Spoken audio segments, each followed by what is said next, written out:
လေးတွေအကုန်လုံးကို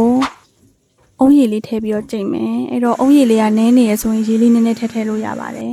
အဲ့တော့ကြိတ်ထားတဲ့ဟာလေးတွေကလေဒီတိုင်းလေးတောက်လဲရပါတယ်နော်ကူကကြတော့ဒီအရေးလေးပဲလိုချင်တာဆိုတော့ juice ကိုပဲလိုချင်တာဆိုတော့ပေါ့နော်ဒီလိုလေးစကားနဲ့စစ်လိုက်ပါတယ်စကားနဲ့စစ်လိုက်တယ်ဆိုရင်တော့သူကတော့ဒီ fiber ဓာတ်တွေတော့ပါသွားတယ်ပေါ့နော်နောက်ပြီးလို့ရှိရင်ဒါလေးကကြတော့ဆီလီကွန်မိုလေးနဲ့ဒီလိုထည့်ပြီးလို့ရှိရင်ရေခဲတက်တိုင်းမှာထည့်ပြီးတင်ထားပါမယ်ကိုတောက်ချင်တဲ့အချိန်ကြတော့မှဒီလိုပြန်ထည့်ပြီးတော့မှအရေးပြန်ပြောပြီးတောက်မယ်ပေါ့နော်အဲ့တော့ဒါကတော့ဒါ fresh ဒီတိုင်းပဲတောက်တာပါ